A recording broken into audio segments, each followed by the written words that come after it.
Shalom à tous les frères et sœurs chrétiens de partout dans le monde. Que la grâce et la paix de notre Seigneur Jésus-Christ vous soient multipliées. Je suis Paul David Moïse, serviteur inutile de notre Seigneur et grand Dieu incarné Jésus-Christ.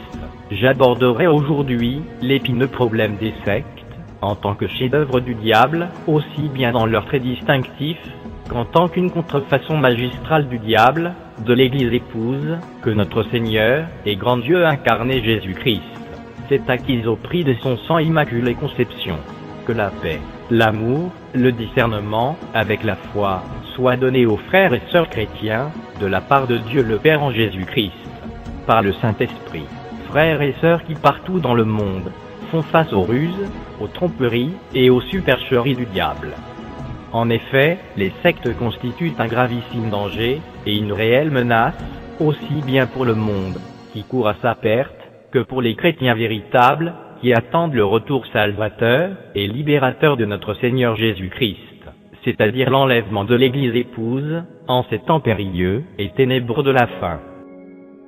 C'est pourquoi il est très important de savoir comment fonctionnent les sectes, et quels sont leurs traits distinctifs, afin qu'on ne se fasse pas planter par le diable, dans notre quête de la vérité éternelle, et qu'on ne soit pas trouvé nu, et laissé pour compte, lors de l'avènement de notre Seigneur Jésus-Christ, pour l'enlèvement de l'Église épouse, la véritable Église qu'il s'est acquise, au prix de son sang immaculé conception. Je tiens avant tout propos à signifier que ce message ne vise pas à dénigrer telle ou telle congrégation, mais vise à mettre à la lumière, et sous les projecteurs, au regard de la parole de Dieu, ce qui est caché, dissimulé, insidieux, et à dénoncer les œuvres infructueuses des ténèbres, comme notre Seigneur et grand Dieu manifesté en chair, Jésus-Christ. Nous le demandons Éphésiens 5 au verset 11, dans ce passage il est dit. Et ne prenez point part aux œuvres infructueuses des ténèbres, mais plutôt condamnez-les. De même, il nous recommande aussi, dans Matthieu 10 au verset 27, ce que je vous dis dans les ténèbres, dites-le en plein jour, et ce qui vous est dit à l'oreille, prêchez-le sur les toits. Je tiens aussi à vous encourager, vous tous qui m'écoutez de partout le monde entier, à ne pas faire la sourde oreille, mais plutôt à prendre à cœur ce qui sera dit, et à les examiner dans votre Bible, que vous devez avoir absolument, car il est très important de vérifier ce qui sera dit, pour savoir si cela est scripturaire ou pas. Entrons à présent dans le thème de ce message pour voir quelles sont les caractéristiques communes des sectes, et de tous les groupes sectaires en général. L'un des mots récurrents dans les sectes est domination, c'est-à-dire la domination des leaders sur les membres. En effet, toutes les sectes et les groupes sectaires ont tous tendance à soumettre leurs membres à l'autorité absolue de leurs dirigeants, qui sont considérés comme prophètes de Dieu ou apôtres ayant reçu une onction particulière. Ces leaders visent toujours à mettre les membres sous leur autorité. Toutefois, il se peut que ces dirigeants abusifs mettent du temps à placer des nouveaux convertis sous leur autorité, mais ils finissent par arriver à leur fin. Cette domination est en général complète, et peut concerner presque tous les aspects de la vie des adeptes. Leur habillement, leurs activités professionnelles, leurs finances, leur temps, leurs biens et leurs relations sociales. Le dirigeant peut dicter aux membres de son groupe tout ce qu'ils doivent faire, qui ils doivent fréquenter, ce qu'ils doivent dire, et de quelle manière doivent-ils le dire. Il peut exister divers degrés de domination, depuis la manipulation subtile jusqu'au despotisme le plus absolu. Le dirigeant attend que les membres de son groupe lui consacrent tout leur temps et toutes leurs activités. Ils sont engagés dans toutes sortes de programmes et d'activités qui les épuisent, physiquement et émotionnellement. Il ne leur reste que très peu de temps pour leur vie privée et une réflexion personnelle, et ils n'ont guère l'occasion de remettre en cause l'autorité dont ils dépendent. Chacun est attendu là où tout le monde doit se rendre, et tout se fait en général en groupe. Les méthodes de domination sont en général toutes inspirées par la peur de déplaire à Dieu, aux dirigeants ou aux deux. Tout est fondé sur la peur. Peur d'être rejeté, d'être puni, de perdre son salut, de manquer l'enlèvement ou d'aller en enfer. La culpabilité, la crainte et l'intimidation sont les armes principales employées pour maintenir la loyauté et la dévotion au groupe. L'intimidation et l'accusation sont le plus souvent utilisées. Par exemple, le fait de mettre en question l'autorité établie est considéré comme de la rébellion et un manque de confiance envers le ou les dirigeants. On évite donc de poser des questions et l'on se conforme au comportement général du groupe. Les dirigeants déconseillent fortement de se livrer à la critique ou même à la réflexion critique. Si on leur pose des questions, ils ont en général les réponses suivantes. C'est Satan qui provoque tes doutes. C'est lui qui veut t'écarter de la vérité. Ils prétendent qu'il faut du temps pour comprendre les choses profondes de Dieu. Toute pensée critique est fortement découragée. Elle est assimilée à de l'orgueil, au péché ou à la rébellion. On n'encourage aucune réflexion indépendante. Les dirigeants donnent en général une réponse exagérément simplifiée ou standardisée aux questions importantes de la vie. Toutes les situations complexes de la vie sont rangées dans des catégories simples.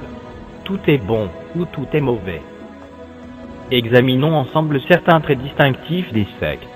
Je vous encouragerai, vous tous qui suivez ce message, à être attentifs et si possible à noter ces différents points qui seront suivis d'une explication. 1. Les membres du groupe n'ont plus aucune vie privée. On leur dit qui ils doivent fréquenter et avec qui ils doivent se marier. Les décisions sont prises par les dirigeants, comme dans la secte Moon. Cela peut aller de l'interdiction de fréquenter des personnes de l'autre sexe, à la promiscuité sexuelle la plus grande, c'est-à-dire entre enfants de Dieu, aux relations sexuelles collectives, qui se passent dans les groupes de thérapie du Nouvel Âge, ou au sein de certaines sectes orientales, aux relations sexuelles avec des enfants, à l'adultère, et à la polygamie. Une initiation sexuelle est aussi exigée pour être admis dans certaines sectes, comme dans certains groupes occultes ou sataniques.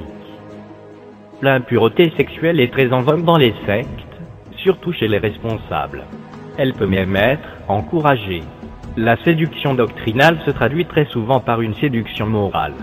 On considère comme acceptable la polygamie, le fait d'avoir des épouses spirituelles, l'adultère, la fornication et toutes sortes de péchés sexuels.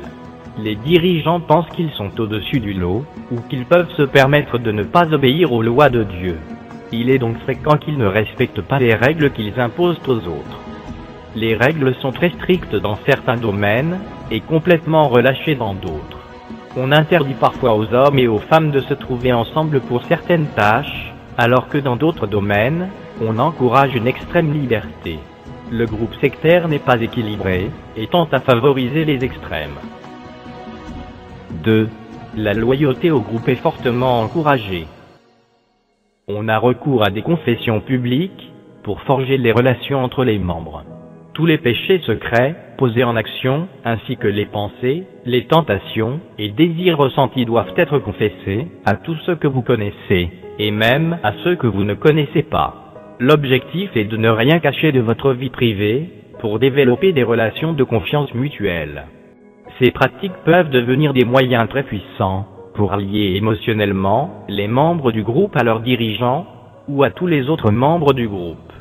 On peut aussi utiliser plus tard ces confessions, pour manipuler, ou même pour faire chanter ceux qui voudraient quitter le groupe. Tout intérêt individuel est sacrifié aux intérêts du groupe. La conformité aux objectifs du groupe est de règle. La fin justifie les moyens. Toute action et tout comportement sont dès lors justifiables, à partir du moment où ils vont dans le sens des objectifs du groupe. On peut même mentir à ceux qui ne font pas partie du groupe, puisque selon les membres du groupe, tous ceux qui ne font pas partie de leur groupe servent Satan. 3. 2 poids et 2 mesures. Il y a des règles qui s'appliquent aux membres du groupe, et d'autres qui s'appliquent aux dirigeants. Ces derniers ont tendance à se mettre constamment en valeur. Ils exigent d'être servis. Ils imposent à tous le programme de leur église ou de leur mouvement. Notre Seigneur et grand Dieu incarné Jésus-Christ a pourtant dit dans le livre de Matthieu, le chapitre 23 au verset 11, « Le plus grand parmi vous sera votre serviteur ».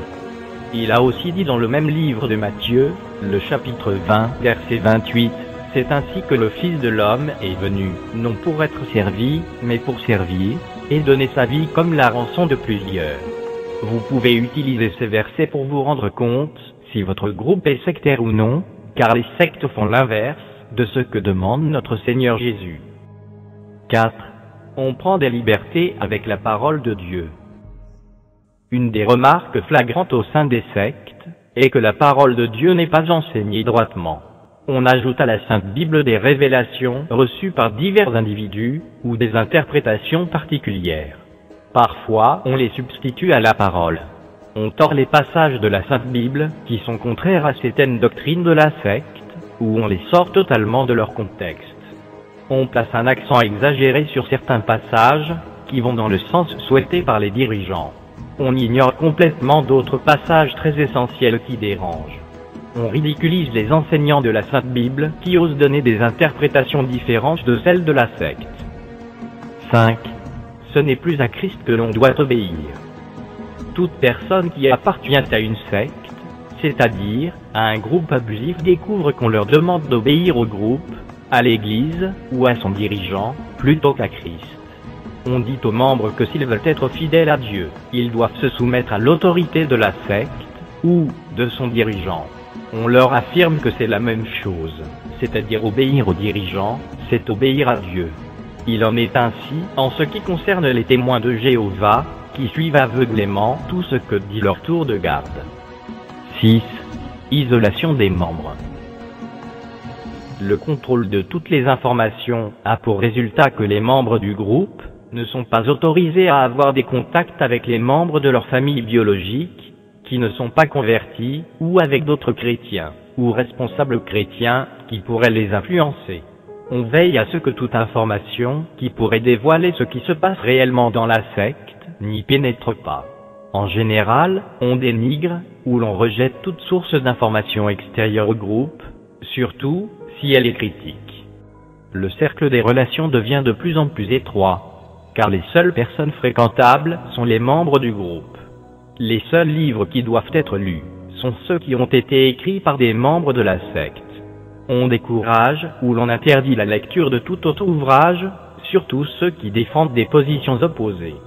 Ces restrictions sont données sans aucune explication fiable pour que le membre du groupe sache pourquoi il ne doit pas lire tel ou tel livre.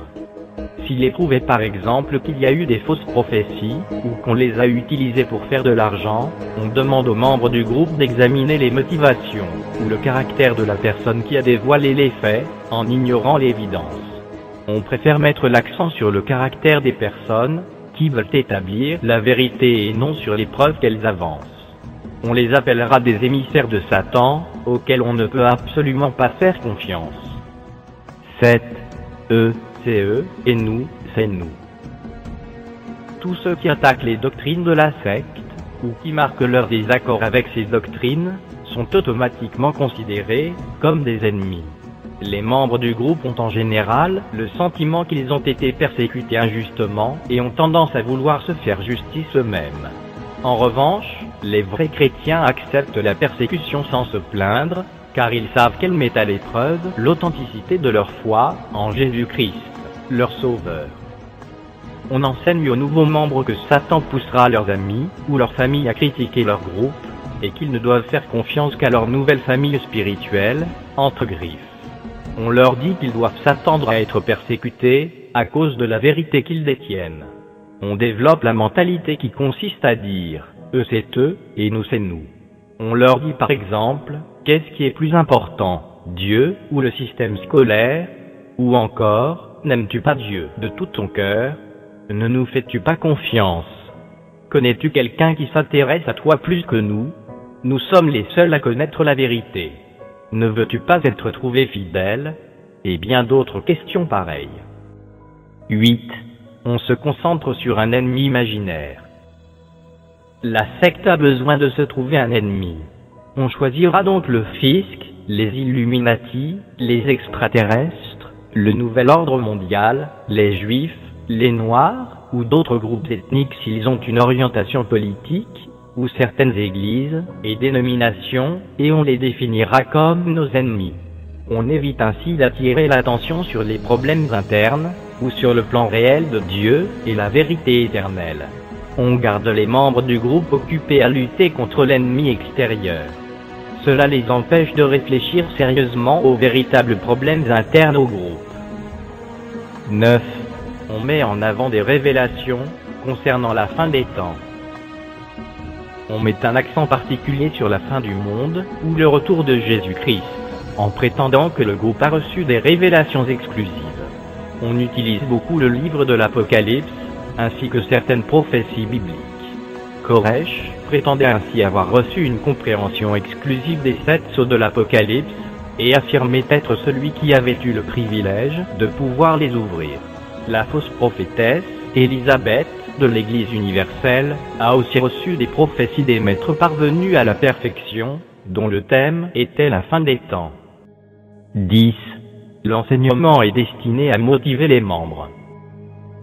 On emploie diverses techniques destinées à motiver les émotions, comme le fait de parler ou de prêcher d'une voix très forte.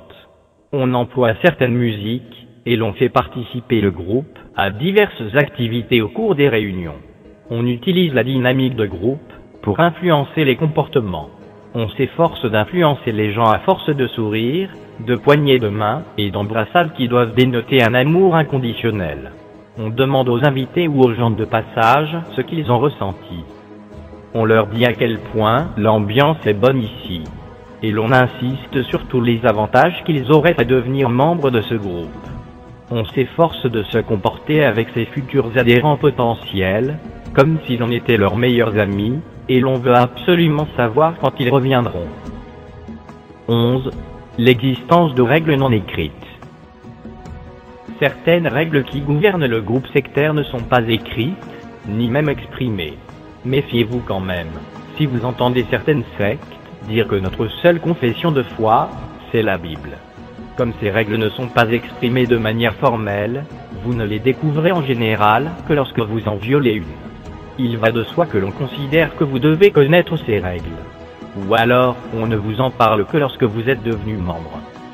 L'une des règles non écrites essentielles est que vous ne devez jamais questionner les responsables de la secte, sur certains points que vous n'arrivez pas vraiment à saisir, sur certaines zones d'ombre, ou sur certaines pratiques adoptées au sein de la secte, sinon votre spiritualité, ou votre loyauté seront mises en cause.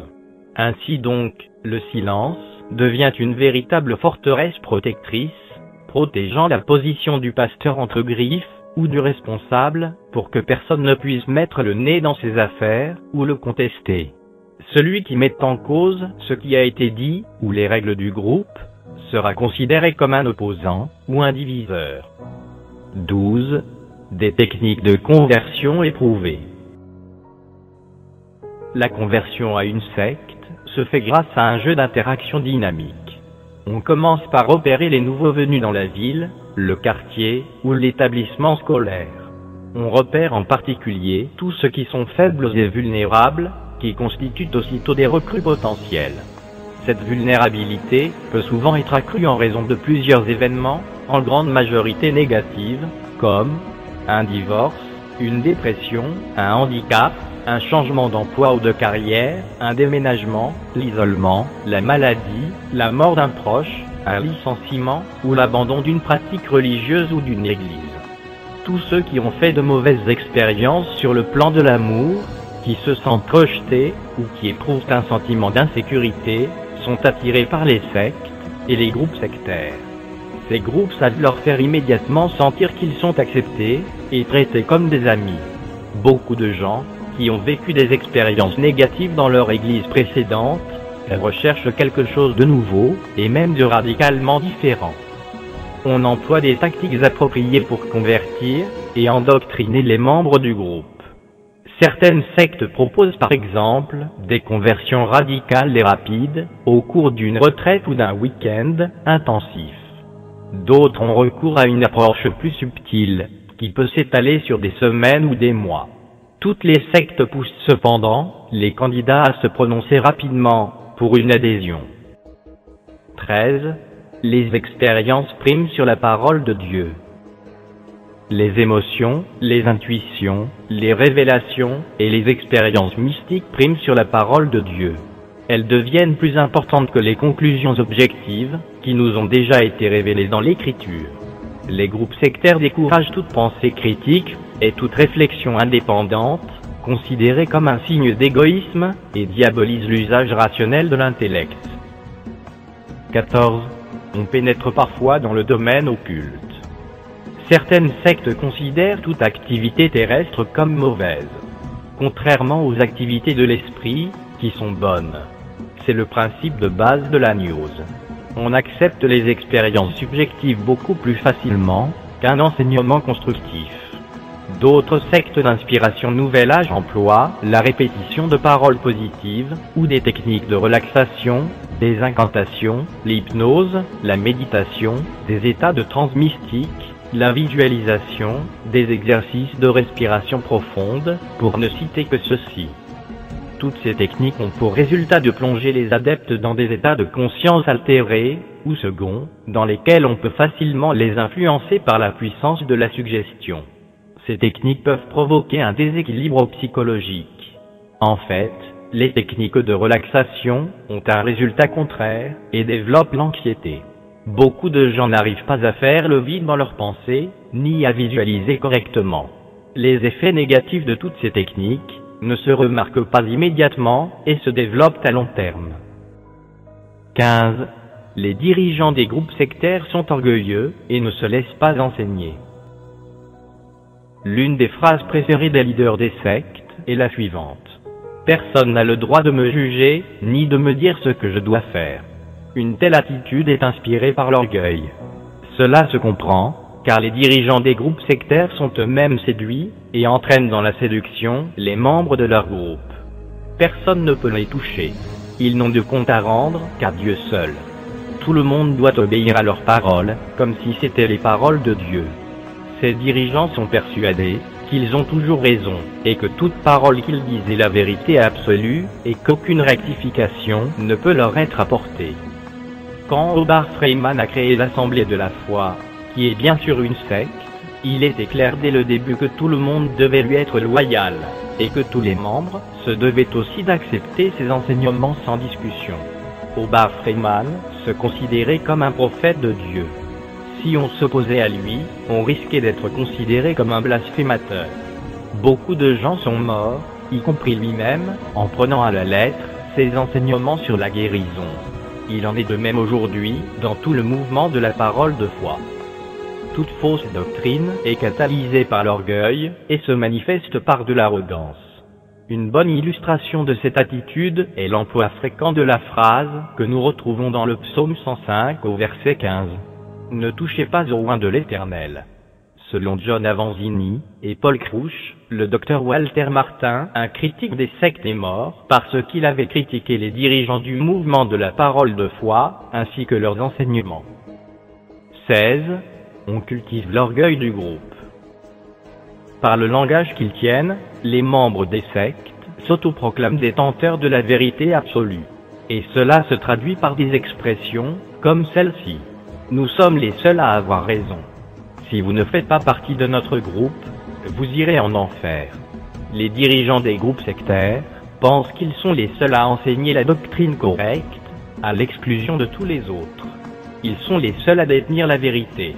On doit alors impérativement se joindre à eux pour être sauvé. Cette attitude peut être très dangereuse. Ils donnent à certains mots ordinaires un sens propre à leur secte, ou emploient un vocabulaire exclusif pour manipuler subtilement ceux qu'ils veulent attirer dans leur mouvement. Ils donnent à leur langage une apparence de fausse spiritualité. Des mots ou des phrases qui ont une signification bien connue sont à présent employés avec une nouvelle signification cachée, c'est-à-dire voilée aux yeux des membres. 17. On pratique le lavage de cerveau.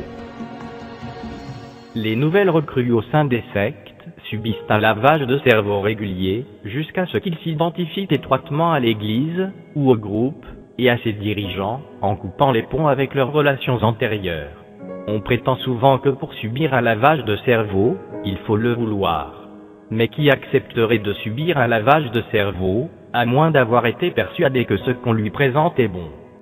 On leur fait donc croire que ce lavage de cerveau est en fait l'exposé de la bonne doctrine. Il existe certaines différences subtiles entre le lavage de cerveau et le contrôle mental. Mais le but est le même, c'est-à-dire faire en sorte que les nouveaux convertis obéissent à la lettre tout ce qu'ils entendent. Un groupe sectaire met donc en place un enseignement systématique ayant pour but d'endoctriner ses membres, pour leur faire accepter les croyances du groupe. C'est un processus méthodique de séduction et de tromperie. On répète sans cesse les mêmes mensonges, jusqu'à ce qu'ils soient complètement acceptés par tous. Il s'agit d'une véritable reprogrammation des consciences, opérée par les anciens membres du groupe, et par des enseignements systématiques. On a recours à certaines techniques baptisées renouvellement des pensées ou conditionnement mental. On maintient les membres du groupe sous une pression physique, mentale et émotionnelle constante. La fatigue qui en résulte les empêche de résister à ce processus et de réfléchir d'une manière indépendante. Une autre méthode consiste à les occuper par d'incessantes activités auxquelles ils doivent participer très souvent. 18. Un prosélytisme agressif. Les groupes sectaires exigent de leurs membres un engagement actif. Ils promettent des récompenses à tous ceux qui font preuve de fidélité envers le groupe et ses dirigeants. On leur dit par exemple qu'ils éviteront la tribulation s'ils sont trouvés fidèles dans l'œuvre de Dieu. Servir l'Église ou le groupe est mis sur le même plan que servir Dieu. L'assistance aux réunions est obligatoire. Dans certains groupes, le nombre des réunions est tellement élevé que les membres n'ont plus de temps à consacrer à leur famille, à leurs amis, à leurs loisirs, et même à leur travail professionnel. Tout leur temps est consacré à leur nouvelle famille, c'est-à-dire aux membres de la secte. Les groupes sectaires, au lieu d'avoir comme priorité le salut des âmes et leur réconciliation avec Dieu, par le seul médiateur, notre Seigneur Jésus-Christ, ont un autre objectif, celui d'augmenter le nombre de leurs convertis. Tout est bon pour atteindre cet objectif, même la flatterie. Point de franchise et d'honnêteté, mais on emploie la dissimulation et l'hypocrisie. Quand un nouveau converti est pleinement gagné et qu'il est prêt à faire n'importe quoi pour Dieu, entre griffes, et pour le groupe, c'est alors qu'on lui dévoile les véritables enseignements, considérés comme importants, et qu'on lui fait part de la véritable mission du groupe. 19. Un accent excessif ou perverti sur les dons, les libéralités et les offrandes. Les groupes sectaires contrôlent la fidélité des dons de leurs membres. Certains font même signer des engagements écrits à leurs membres pour les obliger à tenir leurs engagements financiers. Dans certains groupes, il faut même payer de plus en plus cher pour atteindre des niveaux plus élevés de spiritualité, comme dans la secte du mouvement de la parole de foi, ou encore dans celle des églises internationales de Christ. Une entière soumission à Dieu exige que vous donniez tout, pour la cause du groupe, ou de son dirigeant. Si vous donnez au groupe, Dieu vous le rendra. Plus vous donnez, et plus Dieu vous bénira en retour. L'engagement des membres exige parfois que tous les biens et tout l'argent des membres soient remis entre les mains des dirigeants. Tout doit être à la disposition de l'Église, ou de ses dirigeants, dont on affirme que la mission est divine. Dieu, pour notre bien et notre santé spirituelle, nous demande d'éprouver les esprits pour savoir s'ils sont de lui. Cela est bien vérifié dans la première épître de Jean, le chapitre 4 au verset 1. Nous devons faire très attention et nous méfier, car il a dit aussi dans le livre de Matthieu, au chapitre 7, le verset 15. Gardez-vous des faux prophètes. Ils viennent à vous en vêtements de brebis, mais au-dedans, ce sont des loups ravisseurs. Pour une vie chrétienne en sécurité, la clé du discernement, c'est la connaissance. C'est pourquoi notre Seigneur Jésus-Christ a pu dire dans Osée 4 verset 6, « Mon peuple est détruit, parce qu'il lui manque la connaissance. » Également, pour être sur la bonne voie et y demeurer, nous devons avoir la connaissance. Toutefois, retenons que ce n'est pas elle qui nous sauve, ou qui nous garde, celui qui nous sauve et nous garde, c'est notre Dieu, manifesté en chair, Jésus-Christ. Cependant, nous avons besoin de connaissances, c'est-à-dire des enseignements et des recommandations du Seigneur, pour savoir marcher dans ce monde. Nous devons en premier lieu nous familiariser avec la vérité éternelle de Dieu. Mais nous devons aussi savoir comment l'ennemi déforme la vérité pour nous attirer et nous tromper. 20. On s'efforce d'instaurer maintenant le royaume de Dieu sur la terre. Les groupes sectaires enseignent souvent que nous devons changer la société et le gouvernement. Certains affirment même qu'il faut le faire par la force. Les sectes développent la méfiance et la paranoïa, ce qui leur fait penser qu'elles sont constamment menacées et sujettes à des attaques. Cela les pousse à stocker de la nourriture et des armes et à prendre des mesures extrêmes pour se protéger de leurs ennemis imaginaires. Certains groupes, qui se prétendent être de Christ, veulent même conquérir le monde pour lui et veulent aller même jusqu'à convertir les gouvernements et tous les peuples pour que ce faux Christ qu'ils adorent puisse revenir sur la terre pour son règne. 21. Le complexe du martyr. Les membres des groupes sectaires sont prêts à mourir pour ce qu'ils croient être vrai, par loyauté aux hommes ou aux dieux qu'ils suivent. Certains sont même prêts à commettre des suicides collectifs, comme on l'a vu dans certaines sectes. D'autres, comme les témoins de Jéhovah ou les adeptes de la science chrétienne, contraignent leurs membres à une forme de suicide, en les poussant à refuser certains traitements médicaux, et cela cause très souvent la mort des membres malades. 22. Le recours aux menaces et aux malédictions. Ceux qui quittent un groupe sectaire, et qui s'opposent ensuite à lui sont souvent menacés de malédiction. En voici juste un court extrait d'une vidéo, qui démontre clairement cette affirmation, suivez attentivement. Je place une malédiction sur chaque homme et chaque femme qui va étendre sa main contre cette onction. Je maudis cet homme qui ose dire une parole contre ce ministère. Avez-vous bien suivi? Eh bien, sachez que c'est ainsi que les leaders des sectes fonctionnent, vis-à-vis des membres, qui veulent sortir, ou qui s'opposent à eux, et on leur affirme qu'il leur est impossible d'aller ailleurs. Les menaces peuvent être subtiles, flagrantes ou grossières. Quand on est membre d'une secte, il n'est pas facile d'en sortir. Il est même quasiment impossible de sortir vivant. À moins que celui ou celle qui sort devienne un chrétien, dont la vie est basée sur la Sainte Bible, et qui suit notre Seigneur Jésus-Christ, qui marche sur le chemin étroit, chemin sur lequel tous les véritables chrétiens se trouvent. Dans ce cas, Christ sera son protecteur et son soutien. Mais pour ceux qui sortent d'eux-mêmes, c'est-à-dire sans la connaissance de la vérité éternelle, qui est notre Sauveur Jésus-Christ, il leur sera très difficile. Car les sectes fonctionnent avec des puissances diaboliques, et elles peuvent, par des pratiques sataniques, porter atteinte à la vie de ceux qui sortent du groupe. Cela est beaucoup vérifié, c'est pourquoi le mieux est de recourir au Seigneur Jésus. Il n'y a que lui qui peut faire sortir une personne d'une secte par la connaissance de la vérité, sans aucun problème. Shalom à tous. Que la grâce et la paix soient avec tous ceux qui aiment notre Seigneur, Sauveur et grand Dieu incarné Jésus-Christ, d'un amour inaltérable. Que Dieu, le Père de notre Seigneur Jésus-Christ, par le Saint-Esprit, nous bénisse tous.